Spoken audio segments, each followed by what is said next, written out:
ಈ ದೇಶದಲ್ಲಿ ಬಾಬಾ ಸಾಹೇಬ್ ಅಂಬೇಡ್ಕರ್ ಹುಟ್ಟದೇ ಇದ್ದಿದ್ರೆ, ಸಂವಿಧಾನವನ್ನು ಬರೆಯದೇ ಇದ್ದಿದ್ರೆ, ಯಾವ ಮಹಿಳೆಯರ ಸೇತುವೆಗೆ ಇಷ್ಟೊತ್ತಾಗ ನೀವು ಇಲ್ಲಿ ಕುಂದ್ರಕ್ಕೆ ಸಾಧ್ಯನೇ ಇರ್ತಿರ್ಲಿಲ್ರಿ. ಸತ್ಯನೇ ಒಪ್ಕೊಳ್ಳೇಬೇಕು. ಯಾವ ನಮ್ಮ ಮಕ್ಕಳು ಇವತ್ತು MBBS, ಇಂಜಿನಿಯರು, ಮತ್ತೊಂದು ಮಗದೊಂದು ಭಾಷಣ ಮಾಡಿದಂಥ ಜಗದೀಶ್ ದೊಡ್ಡಮನಿ ಅವ್ರಿಗೆ ಧನ್ಯವಾದಗಳು. ನೋಡಿ, ಅವರು ಆ್ಯಕ್ಚುಲಿ ನಮ್ಮ ಕಕ್ಷೆಗೆ ಬಂದವರಲ್ಲ, ಬರೀ ಯೋಗದ ವಿಷಯವನ್ನು ತಿಳ್ಕೊಂಡು ಒಂದು ಆತ್ಮೀಯತೆಯಿಂದ ನಮಗೆಲ್ಲ ಇವತ್ತು ಒಂದು ಉಪಹಾರದ ವ್ಯವಸ್ಥೆಯನ್ನು ಮಾಡಿದ ಅವರಿಗೆ ತುಂಬ ಹೃದಯದ ಧನ್ಯವಾದಗಳನ್ನು ಸಲ್ಲಿಸುತ್ತಾ, ಈಗ ಮುಖ್ಯ ಅತಿಥಿಗಳ ಭಾಷಣ ಶ್ರೀ SN ಬಳ್ಳಾರಿ ಗುರುಗಳಿಂದ. ಸಮಯದ ಭಾವ 7 ಗಂಟೆ ಮೇಲಾತ್ರಿ. ನಾವು ಶಿಕ್ಷಕರು ಮಾತಾಡಕ್ಕೆ ನಿಂತ್ರೆ 1 ಗಂಟೆ ಮಾತಾಡ್ತೀವಿ. ನಾನು ಅನ್ಕೊಂಡೆ ನಾಗರತ್ನಮ್ಮವ್ರು ಫಸ್ಟ್ ನನಗ ಕೊಡ್ತಾರ ಅಂತ. ಮುಖ್ಯ ಅತಿಥಿಗಳು ಫಸ್ಟ್, ಆಮೇಲೆ ಉಳಿದ ಅತಿಥಿಗಳು ಅಂತ ಬರ್ತಾರ್ರಿ ಪ್ರೋಟೋಕಾಲ್ ಪ್ರಕಾರ. ಇರ್ಲಿ, ನಾನು ಭಾಳ ಮಾತಾಡಕ್ ಹೋಗೋದಿಲ್ಲ. ಇವತ್ತು ಭಾಳಷ್ಟು ಕಾರ್ಯಕ್ರಮಗಳು ಇರೋದ್ರಿಂದ ಒಂದು ವಿಶೇಷವಾಗಿ ಮಾತನಾಡ್ತಾ ಗುಗ್ರಿ ಅವರು ಹೇಳಿದರು, ಇವತ್ತು ಮಹಿಳೆಯರು ಇಷ್ಟೊಂದು ಸಮಾನತೆಯಿಂದ ಆಧಾರದ ಕಾರಣ ಬಾಬಾ ಸಾಹೇಬ್ ಅಂಬೇಡ್ಕರ್ ಅಂತಕ್ಕಂಥ ಮಾತು ಅದು 100ಕ್ಕೆ 100 ಸತ್ಯ. ನೀವು ಸಾವಿರಾರು ವರ್ಷಗಳಿಂದ ನೋಡ್ಕೊಂತ ಬಂದರೆ ಮನುವಾದೆ ಅಂತ ಬರ್ತಾನೆ ಮನುಸ್ಮೃತಿಯೊಳಗ, ಮಹಿಳೆಯರಿಗೆ ಯಾವುದೇ ಹಕ್ಕಿಲ್ಲ. ಮಹಿಳೆಯರು 4 ಗೋಡೆ ಮಧ್ಯಗಳಲ್ಲೇ ಇರಬೇಕಾಗಿರ್ತಕ್ಕಂಥದ್ದು. ಬಹಳ ಶೋಷಣೆ. ಗಂಡಸ ಹತ್ರ ಅವ್ರ ತಲೆ ಬಳಸ್ಕೊಂಡು ಬಿಳಿ ಬಟ್ಟೆ ತೊಟ್ಕೊಂಡು ಮನ್ಯಾಗ ಇರಬೇಕು. ಯಾವುದೇ ಅವರಿಗೆ ಅಧಿಕಾರಗಳೇ ಇಲ್ಲ. ಇಂಥ ಕ್ರೂರ ವ್ಯವಸ್ಥೆ ಅದು ವಿಶೇಷವಾಗಿ ಮಹಿಳೆಯರಿಗೆ ಯಾವುದಾದ್ರೂ ದೇಶದಲ್ಲಿ ನಡೆಸ್ಕೊಂತಿದ್ರು ಅನ್ನೋದಾದ್ರೆ ಅದು ಭಾರತ ದೇಶದಲ್ಲಿ ಅಂತಕ್ಕಂಥದ್ದು ಪ್ರತಿಯೊಬ್ಬ ಭಾರತೀಯರು, ಪ್ರತಿಯೊಬ್ಬ ವ್ಯಕ್ತಿ ಪ್ರಜ್ಞಾವಂತ ನಾಗರಿಕರನ್ನು ತಲೆ ತಗ್ಗಿಸಲೇಬೇಕು. ಇವತ್ತು ಮಹಿಳೆಯರು ಪುರುಷರಷ್ಟೇ ಸಮಾನತೆಯಿಂದ ಬರ್ತಾ ಇದ್ದಾರೆ ಅನ್ನೋದ ಕಾರಣ ಅಂಬೇಡ್ಕರ್ ಅವರು ಕಾನೂನು ಮಂತ್ರಿ ಆಗಿದ್ದಂತ ನಾನು ಬೇರೆ ಮಾತಾಡಕ್ ಹೋಗೋದಿಲ್ಲ. ಇವತ್ತು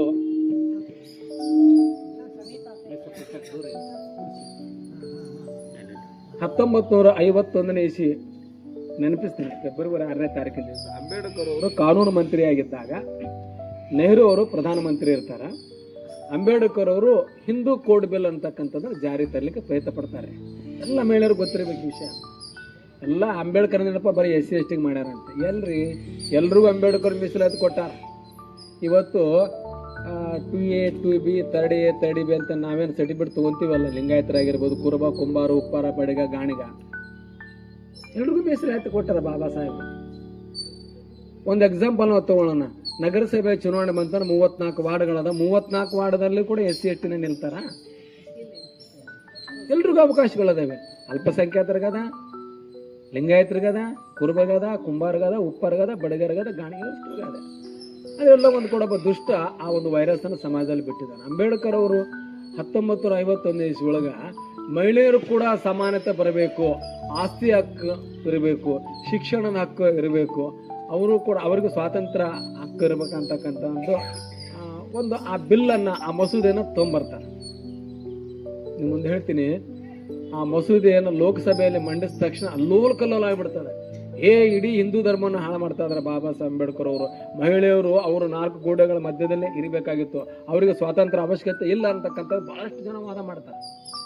ಅಂಬೇಡ್ಕರ್ ಒಂದ ಮಾತು ಹೇಳ್ತಾರೆ, ಮಹಿಳೆಯರು ಮನುಷ್ಯರಲ್ಲೇನು, ಅವ್ರಿಗೆ ಯಾಕೆ ನಾವು ಸಮಾನತೆ ಕೊಡಬಾರ್ದು ಅಂತ.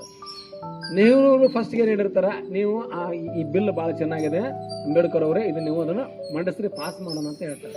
ಆದರೆ ಯಾವೊಬ್ಬ ನಾಯಕರು ಇವತ್ತಿನ ಏನು ಹಿಂದೂ ಪರ ಹೋರಾಟ ಮಾಡ್ತಾ ಇರತಕ್ಕಂಥ ಅವತ್ತಿನ ಕಾಲದ ನಾಯಕರುಗಳು ಯಾರೊಬ್ಬರು ಸಹಿತ ಇದಕ್ಕೆ ಅವಕಾಶ ಕೊಡೋದಿಲ್ಲ.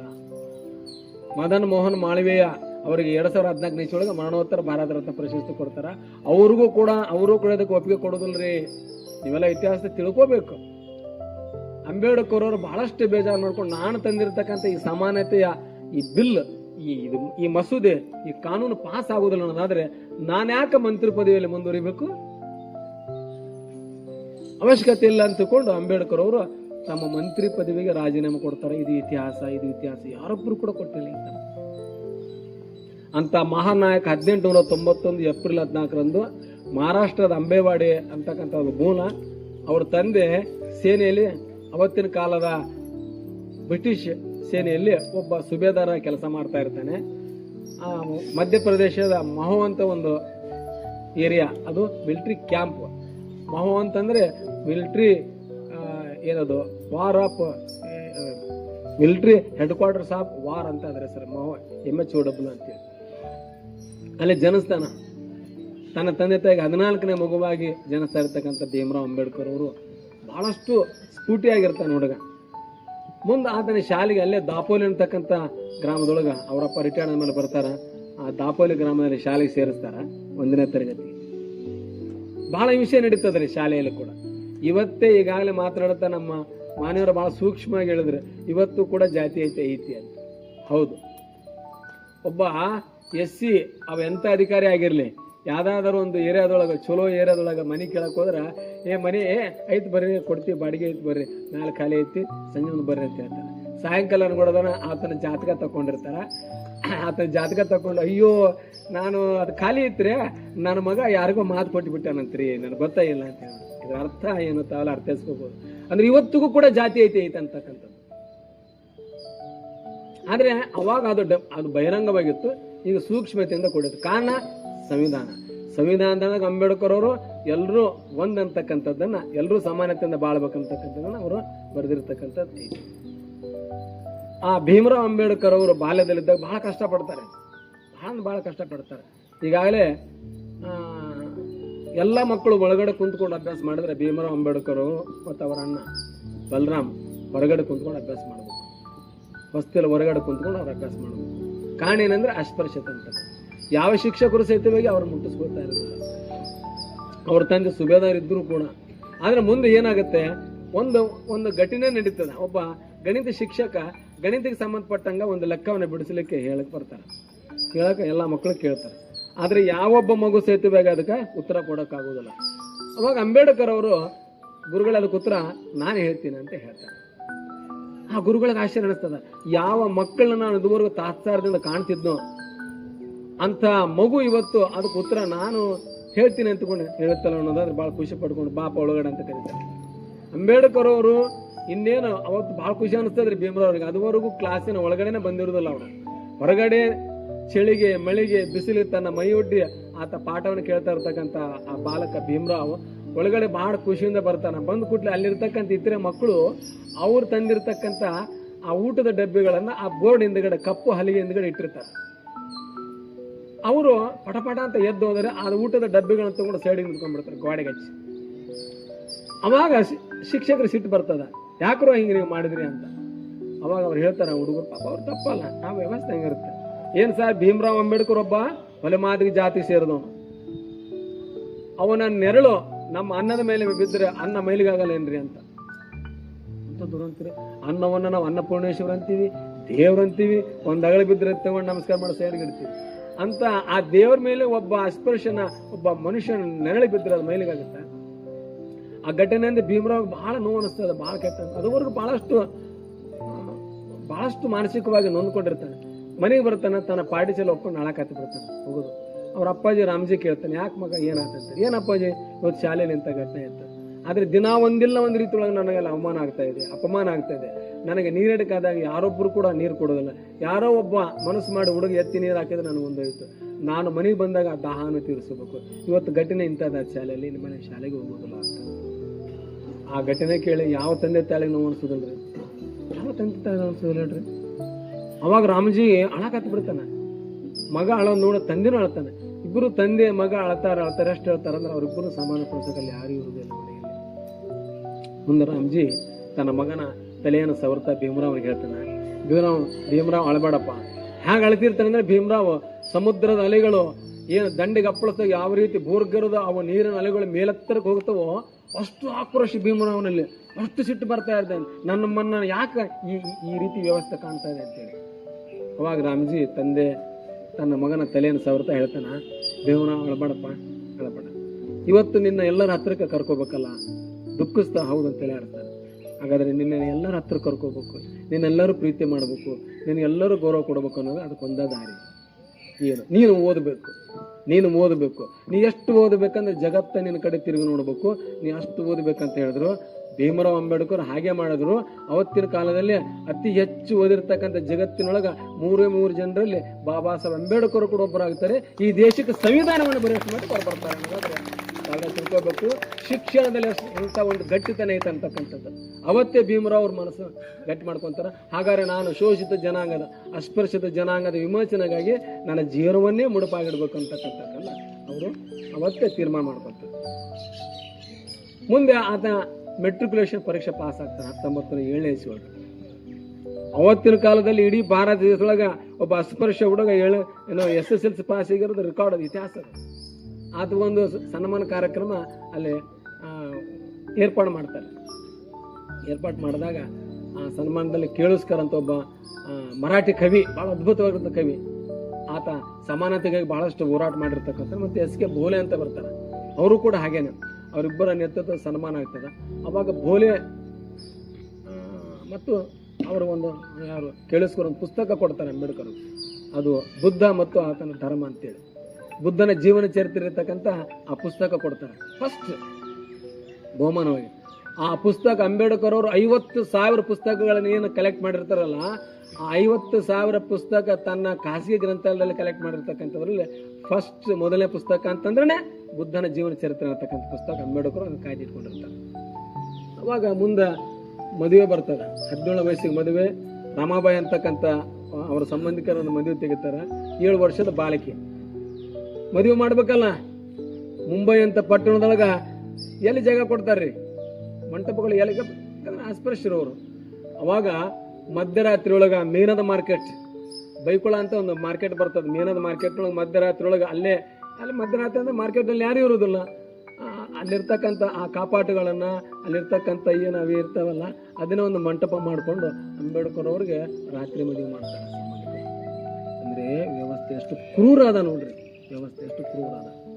ಹೀಗೆ ಹೇಳ್ಕೊಂತಂದ್ರೆ ಭಾಳ ಬರ್ತವೆ. ಸಮಯದ ಅಭಾವ ಐತಿ. ಇವತ್ತು ನನ್ನ ಮಾತುಗಳೇ ಜಿಲ್ಲಾ ಆಡಳಿತದಿಂದ ಇವತ್ತು ನಂದೇ ಉಪನ್ಯಾಸ ಐತಿ. ತಮಗೆಲ್ಲ ಅವಕಾಶ ಸಿಕ್ಕರೆ ತಾವು ಅಂಬೇಡ್ಕರ್ ಭವನಕ್ಕೆ ಬರ್ರಿ. ಜಿಲ್ಲಾಡಳಿತದ ಕಾರ್ಯಕ್ರಮ ನಡೀತಾ ಇದೆ. ಆದ್ರೆ ಒಂದು ನೆನಪಿಸ್ತೀನಿ, ಈ ದೇಶದೊಳಗ 100 ಸಂಸ್ಥಾನಗಳಿದ್ವು, 100 ಸಂಸ್ಥಾನಗಳಿದ್ವು, ಎಲ್ಲರೂ ಅರಸರಿದ್ರು. ಅವಾಗ ಏನಿತ್ತು ಪರಿಸ್ಥಿತಿ, ಒಂದು ಕಾಲಘಟ್ಟದಲ್ಲಿ ಅರಸನ ಮಗ ಅರಸನಾಗ್ಬೇಕು, ಅವ ಕುಂಟನಿರ್ಲಿ ಕುರುಡನಿರ್ಲಿ ಏನೇ ಇರಲಿ, ವ್ಯವಸ್ಥೆ ಹಂಗಿತ್ತು. ಆದ್ರೆ ಅಂಬೇಡ್ಕರ್ ಅವರು ಹೋರಾಟ ಮಾಡಿ, ದುಂಡು ಮೇಜಿನ ಪರಿಷತ್ನೊಳಗೆ ಹೋರಾಟ ಮಾಡಿ ಎಲ್ಲರಿಗೂ ಮತದಾನದ ಹಕ್ಕನ್ನು ಕೊಡಿಸ್ತಾರೆ. ಎಲ್ಲರಿಗೂ, ಅದುವರೆಗೆ ಯಾರಿಗೂ ಮತದಾನ ಹಕ್ಕು ಇರ್ಲಿಲ್ರಿ. ರಾಜರಾಗೇ ಇರ್ಬೇಕು, ಅವ್ರ ಮಕ್ಕಳೇ ಅವರು ರಾಜರಾಗಬೇಕು, ವಂಶ ಪಾರಂಪರ್ಯ ಇತ್ತು. ಅವಾಗ ಅಂಬೇಡ್ಕರ್ ಬಹಳ ಖುಷಿಯಿಂದ ಆ ಬಿಲ್ ಪಾಸ್ ಮಾಡ್ಕೊಂಡು ಎಲ್ಲ ಒಪ್ಪಿಗೆ ತಗೊಂಡು ಗಾಂಧೀಜಿ ಅಂಬೇಡ್ಕರ್ ವಾದ ಆಗ್ತದ್ರಿ, ಅದಕ್ಕೆ ಪುನಃ ಒಪ್ಪಂದ ಅಂತ ಕರೀತಾರ. ಅಂಬೇಡ್ಕರ್ ಅವ್ರು ಪ್ರತ್ಯೇಕ ಮತದಾನ ಕೇಳಿರ್ತಾರೆ. ಅದಕ್ಕೆ ನಾನು ಗಾಂಧೀಜಿ ಒಪ್ಪೋದಲ್ಲ, ನಾನು ಅಸ್ಪೃಶ್ಯನ ಹಿಂದೂಗಳಿಂದ ನಾನು ಬೇರೆ ಮಾಡಕ್ಕೆ ನನಗೆ ಇಷ್ಟ ಇಲ್ಲ ಅಂತ ಹೇಳ್ತಾರೆ. ಹಾಗಾದ್ರೆ ಅಸ್ಪೃಶ್ಯನ ಅಂತ ನೀವು ಕರೀತಾರಲ್ಲ, ಹಿಂದೂಗಳಂತ ಅಂತಿರಲ್ಲ ನಮ್ಮನ್ನ. ಹಾಗಾದ್ರೆ ಒಬ್ಬ ಹಿಂದೂ ಗುಡಿಗುಂಡಾರಗಳಲ್ಲಿ ಪ್ರವೇಶ ಮಾಡ್ತಾನೆ, ಕೆರೆ ಕಟ್ಟೆಗಳೆಲ್ಲ ಅವ ಬೆಂದಾಸಾಗಿ ಹೋಗಿ ಮುಟ್ತಾನ, ನೀರು ಕುಡಿತಾನ. ಅದೇ ಅಸ್ಪೃಶ್ಯತೆ ಜನಾಂಗಕ್ಕೆ ಯಾಕೆ ಅವಕಾಶ ಇಲ್ಲ? ಹಾಗಾದ್ರೆ ನೀವು ನಮ್ಮನ್ನು ಹಿಂದೂಗಳಂತ ಹೇಗೆ ಒಪ್ಕೊಂತೀರಿ? ನಾಯಿ ನರಗಳು ಇವತ್ತು ಕೆರೆ ಕಟ್ಟೆಗಳಿಗೆ ಹೋಗಿ ನೀರು ಕುಡಿತವೆ, ಒಬ್ಬ ಮನುಷ್ಯನಾಗಿರ್ತಕ್ಕಂಥ ಒಬ್ಬ ಅಸ್ಪೃಶ್ಯನಿಗೆ ಅವಕಾಶ ಇಲ್ಲ ಅನ್ನೋದಾದ್ರೆ ನಾವು ಹಿಂದೂ ಅಂತ ಹೇಗೆ ಒಪ್ಕೊಳ್ಳಿ ಅಂತ ಕೂಡ ಬಾಬಾ ಸಾಹೇಬ್ ಪ್ರಶ್ನೆ ಆಗ್ತಾರೆ ಗಾಂಧೀಜಿಗೆ. ಉತ್ತರ ಇಲ್ಲ, ಗಾಂಧೀಜಿ ಕಡೆ ಉತ್ತರ ಇಲ್ಲ. ಆಮೇಲೆ ಗಾಂಧೀಜಿ ಹೇಳ್ತಾರ, ಇಲ್ಲ ಇದು 1000 ವರ್ಷದಿಂದ ಬಂದಿರತಕ್ಕಂಥದ್ದು, ಇದು ನಮ್ಮೇಲೆ ಬದಲು ಮಾಡೋಕ್ಕಾಗಲ್ಲ, ನಾನು ಅದರ ಬಗ್ಗೆ ನಾನು ಅಸ್ಪೃಶ್ಯ ಬಗ್ಗೆ ಹೋರಾಟ ಮಾಡ್ತಾ ಇದ್ದೇನೆ ಅಂತಕೊಂಡು ಹೇಳ್ತಾರೆ. ನಿಮ್ಮ ಹೋರಾಟ ಬರೀ ವ್ಯರ್ಥ, ಅದು ಎಲ್ಲಿ ಐತೆ ಬದಲಾವಣೆ ಅಂತಕೊಂಡು ಅಂಬೇಡ್ಕರ್ ಅವ್ರು ಕೇಳಿದಾಗ ಗಾಂಧೀಜಿ ಗೊತ್ತಿರೋದಿಲ್ಲ. ಕೊನೆಗೆ ಅದೇನೋ ಮಾಡ್ಕೊಂಡು ನಮ್ಗೆ ಪ್ರತ್ಯೇಕ ಮತದಾನ ಬೇಕು SC/ST ಅವರಿಗೆ, ನಾವು ನಿಮ್ಮ ಕಡೆ ಕೂಡಲ್ಲಪ್ಪ, 2 ಮತದಾನ ಹಕ್ಕು ಕೊಡ್ರಿ. 1 ಮತದಾನ ಮೂಲಕ ನಮ್ಮನ್ನು ನಾವು ಆಯ್ಕೆ ಮಾಡ್ಕೊಳ್ಳೋದು, 2ನೇ ಮತದಾನ ಮೂಲಕ ಜನರಲ್ ಆಗಿ ಆಯ್ಕೆ ಮಾಡ್ಕೊಳ್ಳೋದು ಅಂತ. ಅವತ್ತು 30 ಕೋಟಿ ಭಾರತೀಯರಲ್ಲಿ 6 ಕೋಟಿ ಅಸ್ಪೃಶ್ಯ ಜನಾಂಗ ಇರ್ತಾರೆ. ಆ ಇಂಗ್ಲೆಂಡ್ನಲ್ಲಿ ಅಂಬೇಡ್ಕರ್ ವಾದ ಮಾಡ್ತಾರೆ, ನಾನು 6 ಕೋಟಿ ಜನ ಅಸ್ಪೃಶ್ಯ ಜನಾಂಗದ ಪ್ರತಿನಿಧಿ ಅಂತ ಹೇಳ್ತಾರೆ. ಗಾಂಧೀಜಿ ಇಲ್ಲ, ಇಡೀ ಹಿಂದೂಸ್ತಾನ ಪ್ರತಿನಿಧಿ ನಾನಂತ ಹೇಳ್ತಾರೆ. ಸಾಧ್ಯನೇ ಇಲ್ಲ ಅಂತ ಅಂಬೇಡ್ಕರ್ ಹೇಳ್ತಾರೆ. ನೀವು ನಮ್ಮ ಪ್ರತಿನಿಧಿ ಆಗಿದ್ದಿದ್ರೆ ನಮಗೆ ಸಾಮಾನ್ಯತೆ ಕೊಡ್ತಿದ್ರಿ, ಎಲ್ಲಿ ಕೊಟ್ಟಿರಿ ಹೇಳಿ ನೀವು ಅಂತ ಹೇಳ್ತಾರೆ. ಆದ್ರೆ ಪಾಪ ನಿಜವಾಗ್ಲೂ ಗಾಂಧೀಜಿ ಭಾಳ ಒದ್ದಾಡ್ತಾರ್ರಿ, ಒಂದು ಮಾಡ್ಬೇಕಂತ. ಆದ್ರೆ ಅವತ್ತು ವ್ಯವಸ್ಥೆ ಒಂದು ಮಾಡೋದು ಸರ್ದಾರ ವಲ್ಲಭಾಯ್ ಪಟೇಲ್ ಅಂತ ಅವಕಾಶ ಕೊಡೋದಿಲ್ಲ ಅದಕ್ಕೆ. ಯಾಕಂದ್ರೆ ಅವರು ಪ್ರಖರವಾಗಿ ಹಿಂದುತ್ವವಾದಿಗಳು. ಹಿಂದುತ್ವವಾದ ಬೇಕಿಲ್ಲ ಅನ್ನಂಗಿಲ್ಲ. ಆದ್ರೆ ಇದೇ ಜನಾಂಗದ ಇದೇ ದೇಶದಲ್ಲಿ ಹುಟ್ಟು ಬೆಳೆದಿರ್ತಕ್ಕಂಥ ಒಂದು ಜನಾಂಗವನ್ನು ದೂರಿಟ್ಟು ಹಿಂದುತ್ವ ಅನ್ನೋದಾದ್ರೆ ಅದಕ್ಕೆ ಅರ್ಥ ಏನೈತಿ? ಇದು ಬಾಬಾ ಸಾಹೇಬರ ಒಂದು ವಾದ. ಮುಂದೆ ಮತದಾನ ಹಕ್ಕು ಸಿಗ್ತದ, ಕೊಡ್ತಾರೆ, ಬಹಳ ಖುಷಿಯಿಂದ ಅಂಬೇಡ್ಕರ್ ಅವ್ರು ಹೊರಗಡೆ ಬರ್ತಾರ. ಅದುವರೆಗೂ ಯಾವೊಬ್ಬರಿಗೂ ಕೂಡ ನೆನ್ಪಿಟ್ಕೋಬೇಕು, ಯಾರೊಬ್ಬರು ಕೂಡ ಮತದಾನ ಹಕ್ಕಿರ್ಲಿಲ್ಲ. ಕೇವಲ ರಾಜರಿಗೆ ಮಾತ್ರ ಇತ್ತು. ಅವತ್ತಿನ ಕಾಲಕ್ಕೆ ಡಿಗ್ರಿ ಆದವ್ರದಿತ್ತು. ಅವತ್ತಿನ ಕಾಲಕ್ಕೆ ಏನು ಎಷ್ಟೋ ಎಕರೆ ಭೂಮಿ ಇದ್ದವ್ರಿಗೆ ಮತದಾನ ಹಕ್ಕಿತ್ತು. ಅವಾಗ ಅಂಬೇಡ್ಕರ್ ಅವರು ಎಲ್ಲರಿಗೂ ಮತದಾನ ಹಕ್ಕನ್ನು ಕೊಡಿಸಿ ಇನ್ನೇನು ಸಹಿ ಮಾಡಿ ಬರ್ತಿರ್ತಾರೆ ಹೊರಗಡೆ. ಆಚಾರ ಕೃಪಲೆಯನ್ನು ಭೇಟಿ ಆಗ್ತಾರೆ ಅವ್ರಿಗೆ. ಏನ್ರಿ ಭೀಮರಾವ್ ಅಂಬೇಡ್ಕರ್ ಭಾಳ ಖುಷಿಯಿಂದ ಹೊಂಟಿರಲಿ ಇವತ್ತು, ಯಾಕ ಅಂತ ಕೇಳ್ತಾರೆ. ಏನಿಲ್ಲ, ಇದುವರೆಗೂ ರಾಜ್ಯವನ್ನಾಳುವ ಅರಸ ರಾಣಿಯ ಗರ್ಭದಿಂದ ಬರ್ತಿದ್ದ. ರಾಜ್ಯವನ್ನಾಳುವ ಅರಸ ರಾಣಿಯ ಗರ್ಭದಿಂದ ಬರ್ತಿದ್ದ. ಈಗ ಹಾಗಾಗಲ್ಲ, ಮತಪೆಟ್ಟಿಗೆಗಳ ಮೂಲಕ ಬರ್ತಾನ ಅಂತ ಅದೇ ಹಾಗೆ ಅಂತ ಇಲ್ಲ. ಈಗ ಎಲ್ಲರಿಗೂ ಇವತ್ತು ಮತದಾನ ಹಕ್ಕನ್ನು ನಾನು ಕೊಡಿಸೀನಿ ಅಂತ ಹೇಳಿದಾಗ, ಅಯ್ಯೋ ಬಿಡ್ರಿ ಭೀಮರಾವ್, ಏನ್ ಹೇಳ್ತೀರಿ ನೀವು? ನಿಮ್ ಜನರು ಭಿಕಾರಿಗಳು ರೀ, ಅನಕ್ಷರಸ್ಥರು, ಬುದ್ಧಿ ಇಲ್ಲವಕ್ಕ, ಅವು ಓಟ್ ಮಾರ್ಕೊಂತಾವ್ರಿ. ನಿಮ್ ಜನರು ಉದ್ಧಾರ ಆಗಲ್ಲ ಬಿಡ್ರಿ ಅಂತ ಹೇಳ್ತಾರೆ. ಅವಾಗ ಭೀಮರಾವ್ ಅಂಬೇಡ್ಕರ್ ಹೇಳ್ತಾರ ತಮ್ಮ ಕೋಟನಿಗೆ ಸರಿ ಮಾಡ್ಕೊಂತ, ಎಸ್ ಕೃಪಲಾನಿ, ನೀವು ಕರೆಕ್ಟ್ ನೀವು ಹೇಳೋದು. ನನ್ನ ಜನರು ಭಿಕಾರಿಗಳು, ಅನಕ್ಷರಸ್ಥರು, ಒಪ್ಕೊಂತೀನಿ. ಆದ್ರೆ ಒಂದನೇ ಬಿಟ್ಕೋರಿ, ಅವ್ರಿಗೆ ಮತದಾನದ ಮಹತ್ವ ಗೊತ್ತಿಲ್ಲ. ಬಹುಶಃ ಯಾವಾಗ ನಮ್ಮ ಜನರಿಗೆ, ಈ ಶೋಷಿತ ಜನಾಂಗಕ್ಕ ಮತದಾನದ ಮಹತ್ವ ಗೊತ್ತಾಗುತ್ತೋ ಅವಾಗ ನಿನ್ನಂತ ಭಿಕಾರಿನ ಈ ದೇಶದಲ್ಲಿ ಯಾರು ಈಗ ಇರುವುದಿಲ್ಲ ಅಂತಕ್ಕಂಥ ಮಾತನ್ನ ಡೈರೆಕ್ಟ್ ಆಗಿ ಅವ್ರಿಗೆ ಹೇಳ್ಬಿಡ್ತಾರೆ. ಇವತ್ತು ನಾವು ಮತ ಕೊಟ್ಟಿರ್ತಕ್ಕಂಥ ಭೀಮರಾವ್ ಅಂಬೇಡ್ಕರ್ ಇವತ್ತು ಪ್ರತಿಯೊಬ್ಬರಿಗೆ ಮತ ಕೊಟ್ಟಾರ ಅವರು. ಹೌದ್ರಿ, ನಾವು ಮತದಾನ ಮೂಲಕ ನಮ್ಮ ನಾಯಕ ಮಾಡ್ಕೊಂತೀವಿ. ಇವತ್ತು ಪ್ರಧಾನಿ ನೋಡ್ರಿ, ಈ ದೇಶದೊಳಗ ಸಂವಿಧಾನ ಅಂಬೇಡ್ಕರ್ ಕೊಟ್ಟಿರ್ತಕ್ಕಂಥ ಸಂವಿಧಾನ ಎಷ್ಟು ಕಷ್ಟಪಟ್ಕೊಂಡು ಬರೀತಾರೆ. ಆ ಸಂವಿಧಾನ ಎಷ್ಟು ಗಟ್ಟಿ ಐತಂದ್ರೆ ಒಬ್ಬ ಚಹಾ ಮಾರುವ ಸಹಿತವಾಗಿ ಪ್ರಧಾನಮಂತ್ರಿ ಆಗಬಹುದು. ಹೋಗ್ತೀರಿ ಇದಕ್ಕೆ? ಒಬ್ಬ ಚಹಾ ಮಾರುವ ಸಹಿತ ಪ್ರಧಾನಮಂತ್ರಿ ಆಗ್ತಾನ್ರಿ. ಒಬ್ಬ ಅಲ್ಪಸಂಖ್ಯಾತ ಸಿಖ್ರವನು ಕೂಡ ಪ್ರಧಾನಮಂತ್ರಿ ಆಗ್ತಾನೆ. ಮನಮೋಹನ್ ಸಿಂಗ್ ಕೂಡ ಪ್ರಧಾನಮಂತ್ರಿ ಆಗ್ತಾರೆ. ಒಬ್ಬ ಹಿಂದುಳಿದ ವರ್ಗದ ಸಿದ್ದರಾಮಯ್ಯ ಕೂಡ ಮುಖ್ಯಮಂತ್ರಿ ಆಗ್ತಾನೆ. ಆದ್ರೆ ಅವಾಗ ಹಂಗಿತ್ತ? ಇದು ಬಾಬಾ ಸಾಹೇಬ್ ಅಂಬೇಡ್ಕರ್ ಕೊಟ್ಟಿರ್ತಕ್ಕಂಥದ್ದು. ಮಹಿಳೆಯರಿಗೆ ಹಕ್ಕೆಲ್ಲಿತ್ತು ಹೇಳ್ರಿ? ಮಹಿಳೆಯರಿಗೆ ಇವತ್ತು ಪ್ರಧಾನಮಂತ್ರಿ ಆದ್ರು, ರಾಷ್ಟ್ರಪತಿ ಆಗಿದ್ದಾರೆ. ಸದ್ಯಾಗ ದ್ರೌಪದಿ ಆಯಮ್ಮ, ಆ ತಾಯಿ ಒಬ್ಬ ಬುಡಕಟ್ಟು ಜನಾಂಗ, ಎಷ್ಟು ಜನಾಂಗದ ಆಯಮ್ಮ, ಎಷ್ಟು ಜನಾಂಗದಿಂದ ಬಂದಿರತಕ್ಕಂಥ ಕಾಡು ಮೇಡುಗಳಲ್ಲಿ ತಿರುಗಾಡ್ತಿರ್ತಕ್ಕಂಥ ಇವತ್ತು ದ್ರೌಪದಿ ಮುರ್ಮು ಈ ದೇಶದ ಪ್ರಥಮ ಪ್ರಜೆ ರಾಷ್ಟ್ರಪತಿ ಆಗ್ತಾರೆ ಅಂದ್ರೆ ಯಾರು ಕೊಡುಗೆ ಅದು? ಬಾಬಾ ಸಾಹೇಬ್ ಅಂಬೇಡ್ಕರ್ ಕೊಟ್ಟಿರ್ತದ ಕೊಡುಗೆ ಅದು. ಎಷ್ಟು ಜನ ನೆನೆಸ್ತೀವ್ರಿ ನಾವು? ಎಷ್ಟು ಮನೆಯಾಗ ಬಾಬಾ ಸಾಹೇಬ್ ಅಂಬೇಡ್ಕರ್ ಫೋಟೋ ಅದಾವ್ರಿ? ಪ್ರತಿಯೊಬ್ಬ ಮಹಿಳೆಯವರು ಬಾಬಾ ಸಾಹೇಬ್ರ ನೆನೆಸ್ಬೇಕು. ಒಂದು ಕಡೆ ಎಸ್ ನಿಜಲಿಂಗಪ್ಪ ಅವರು, ತಮಗೆಲ್ಲ ಗೊತ್ತಲ್ಲ, ಈ ರಾಜ್ಯದ ಮುಖ್ಯಮಂತ್ರಿ ಆಗಿದ್ರು ಅವರು. ನಿಜಲಿಂಗಪ್ಪ ಅವರು ಅಂಬೇಡ್ಕರ್ ಭೇಟಿ ಆಗ್ತಾರೆ ದಿಲ್ಲಿ ಒಳಗ. ಭೇಟಿಯಾಗಿ ಕುಶಲಪರ ಮಾತಾಡಿದ ಮೇಲೆ ಬಸವಣ್ಣನವರ ಜೀವನ ಚರಿತ್ರೆ ಇರ್ತಕ್ಕಂಥ ಇಂಗ್ಲಿಷ್ ಪುಸ್ತಕವನ್ನು ಅಂಬೇಡ್ಕರ್ ಕೊಡ್ತಾರ. ಅವರು ನಿಜಲಿಂಗಪ್ಪರು ಕೊಡ್ತಾರೆ, ಯಾಕಂದ್ರೆ ಅವರು ಬಸವಣ್ಣನ ಫಾಲೋವರ್ಸ್ ರೀ. ಮುಂದೆ ಏನಾಗ್ತದೆ ನಾಗರತ್ನ ಮೇಡಮ್, ಸ್ವಲ್ಪ ದಿನ ಆದ್ಮೇಲೆ ಬಸವಣ್ಣ ಅದು ಅಂಬೇಡ್ಕರ್ ಮತ್ತೆ ಅವರು ಭೇಟಿ ಆಗ್ತಾರೆ. ಅವಾಗ ಬಾಬಾ ಸಾಹೇಬ್ ಒಂದ ಮಾತು ಹೇಳ್ತಾರೆ, ಏನಿಲ್ಲ ನಿಜಲಿಂಗಪ್ಪರೇ, ನಿಜವಾಗ್ಲೂ ಇಂಥ ಒಬ್ಬ ಮಹಾನ್ ನಾಯಕ ಬಸವಣ್ಣ ಬಹುಶಃ ನನಗೆ ಮೊದಲೇ ಗೊತ್ತಾಗಿದ್ದಿದ್ರೆ ನಾನು ಬದಲಾಗ್ತಿದ್ನೋ ಏನೋ. ಆದ್ರೆ ಕರ್ನಾಟಕದ ಲಿಂಗಾಯತ್ ಜನರು ಬಸವಣ್ಣ ನೀವು ಕಟ್ಟಕೊಂಡು ಜೇಲಾಗಿ ಇಟ್ಕೊಂಡ್ಬಿಟ್ರಿ, ಹೊರಗಡೆ ಬಿಟ್ಟಿಲ್ಲ. ಬಸವಣ್ಣ ಹೊರಗಡೆ ಬಿಟ್ಟಿದ್ದಾದ್ರೆ ಜಗತ್ತಿಗೆ ಬಸವಣ್ಣನ ತತ್ವ, ಬಸವಣ್ಣನ ಧರ್ಮ ಪ್ರಚಾರ ಆಗ್ತಿತ್ತು ಅಂತಕ್ಕಂಥ ಮಾತು ಈ ಮಾತು ಬಾಬಾ ಸಾಹೇಬ್ ಹೇಳಿರ್ತಕ್ಕಂಥ. ಅಂತ ಬಾಬಾ ಸಾಹೇಬ್ ಅಂಬೇಡ್ಕರ್ ಬಗ್ಗೆ ಇವತ್ತು ನಮ್ಮ ಈ ಒಂದು ಕಾರ್ಯಕ್ರಮದ ತಾವೆಲ್ಲ ಹಮ್ಮಿಕೊಂಡಿರಿ. ಬಹಳ ಮಾತಾಡ ಅನ್ಸುತ್ತೆ, ಇನ್ನೂ ಮಾತಾಡ್ಬೇಕು ಅನ್ಸುತ್ತೆ. ಟೈಮು 7:22 ಆಯ್ತು. ಒಂದು ತಾವೆಲ್ಲ ಅರ್ಥೈಸ್ಕೋಬೇಕು, ಈ ದೇಶದಲ್ಲಿ ಬಾಬಾ ಸಾಹೇಬ್ ಅಂಬೇಡ್ಕರ್ ಹುಟ್ಟದೇ ಇದ್ದಿದ್ರೆ, ಸಂವಿಧಾನವನ್ನ ಬರೆಯದೇ ಇದ್ದಿದ್ರೆ, ಯಾವ ಮಹಿಳೆಯರ ಸೇತುವೆಗೆ ಇಷ್ಟೊತ್ತಾಗ ನೀವು ಇಲ್ಲಿ ಕುಂದ್ರಕ್ಕೆ ಸಾಧ್ಯನೇ ಇರ್ತಿರ್ಲಿಲ್ರಿ. ಸತ್ಯನೇ ಒಪ್ಕೊಳ್ಳೇಬೇಕು. ಯಾವ ನಮ್ಮ ಮಕ್ಕಳು ಇವತ್ತು MBBS, ಇಂಜಿನಿಯರು, ಮಗದೊಂದು DC ಆಗ್ತಿರ್ಲಿಲ್ಲ. ಇದಕ್ಕೆ ಮೂಲ ಕಾರಣ ಸಂವಿಧಾನ. ಆ ಸಂವಿಧಾನ ಕೊಟ್ಟಿರೋದೇ ಬಾಬಾ ಸಾಹೇಬ್ ಅಂಬೇಡ್ಕರ್ ಅವರು. ಹಾಗಾಗಿ ನಾವು ಅಂಬೇಡ್ಕರ್ ಬಗ್ಗೆ ಎಷ್ಟು ಮಾತಾಡಿದ್ರು ಕೂಡ ಕಡಿಮೆ. ನೋಡ್ರಿ, ಯಾವ ದೇವ್ರ ದಿನರು ನಿಮ್ಮನ್ನು ಶೋಷಣೆ ಮಾಡುವಾಗ ನಾನು ದೇವ್ರ ಬೈತೀನಿ ಅಂತ ಅರ್ಥ ಅಲ್ಲ, ನಾನು ಹಂಗೆಲ್ಲ ಅನ್ಬಾರ್ದು ಖರೆ. ಆದ್ರೆ ನಮ್ಮ ಬದುಕನ್ನು ಯಾರು ಬದಲಾವಣೆ ಮಾಡಿದಾರೆ ಅವ್ರು ನಾವು ನೆನೆಸ್ಬೇಕಲ್ಲ. ಅದು ಅಂಬೇಡ್ಕರ್. ಹಾಗಾಗಿ ಅಂಬೇಡ್ಕರ್ ಸರ್ವ ಜನಾಂಗಕ್ಕೆ ಇವತ್ತು ಅವರು ಈ ಒಂದು ಸಂವಿಧಾನ ಕೊಟ್ಟಿರ್ತಕ್ಕಂಥವ್ರು ಇದ್ದಾರೆ. ಹಾಗಾಗಿ ಅಂಬೇಡ್ಕರ್ ಜಯಂತಿ ಅನ್ನೋ ನಿಮಿತ್ತ ಇವತ್ತು ನನಗೆಲ್ಲ ಮಾತಾಡೋಕ್ಕೆ ಅವಕಾಶ ಕೊಟ್ಟಿದ್ದಕ್ಕಾಗಿ, ಜೊತೆಗೆ ನನ್ನ ಒಂದಿಷ್ಟು ವಿಚಾರಗಳನ್ನು ತಮ್ಮ ಜೊತೆಗೆ ಹಂಚಿಕೊಳ್ಳೋಕ್ಕೆ ಅವಕಾಶ ಮಾಡಿಕೊಟ್ಟಿದ್ದಕ್ಕಾಗಿ ಈ ಸಂಘಟಕರಿಗೆ ಮತ್ತು ಅಧ್ಯಕ್ಷ ಆಗಿರ್ತಕ್ಕಂಥ ಗಿರಿಯಪ್ಪರಾದಿಯಾಗಿ ತಮ್ಮೆಲ್ಲರಿಗೂ ವಂದಿಸಿ ನಾನು ಮಾತು ಮುಗಿಸ್ತೀನಿ. ನಮಸ್ಕಾರ.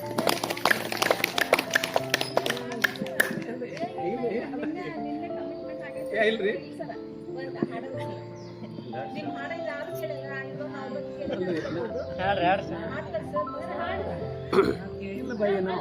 ಹಾಡೋದು ಬಿಟ್ಟು ಭಾಳ ವರ್ಷ ಆಯ್ತು, ಒಂದು 20 ವರ್ಷ ಆಯ್ತು. ನುಡಿ ನೆನಪಾಗೋದಲ್ರಿ.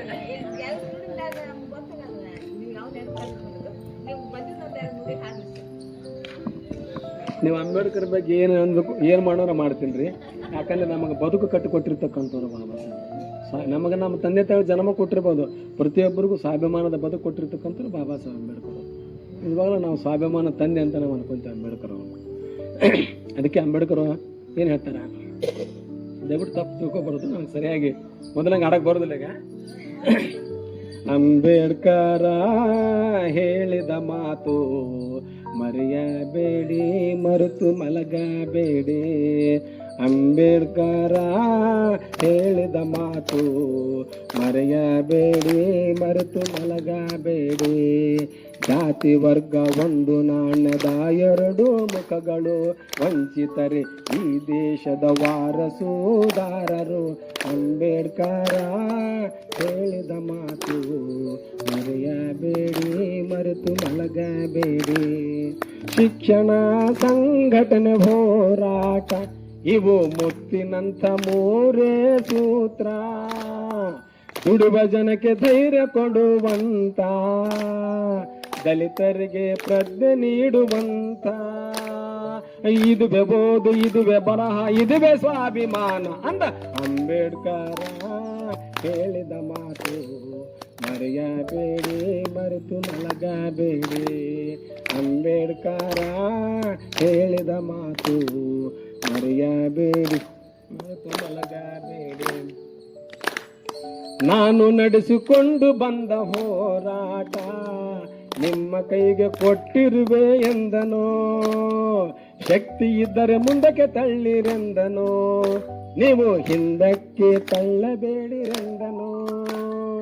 ಬುದ್ಧಂ ಶರಣಂ ಗಚ್ಚಾಮಿ, ಬುದ್ಧಂ ಶರಣಂ ಗಚ್ಚಾಮಿ, ಇಷ್ಟಕ್ಕೆ ಕೂಡಬೇಡಿರೆಂದನೋ. ಅಂಬೇಡ್ಕರ ಹೇಳಿದ ಮಾತು ಮರೆಯಬೇಡಿ, ಮರೆತು ಮಲಗಬೇಡಿ. ಹೌದು, ಅಂಬೇಡ್ಕರ ಹೇಳಿದ ಮಾತು ಮರೆಯಬೇಡಿ, ಮರೆತು ಮಲಗಬೇಡಿ. ಮರೆಯಬೇಡಿ, ಮರೆತು ಮಲಗಬೇಡಿ. ಜೈ ಭೀಮ್.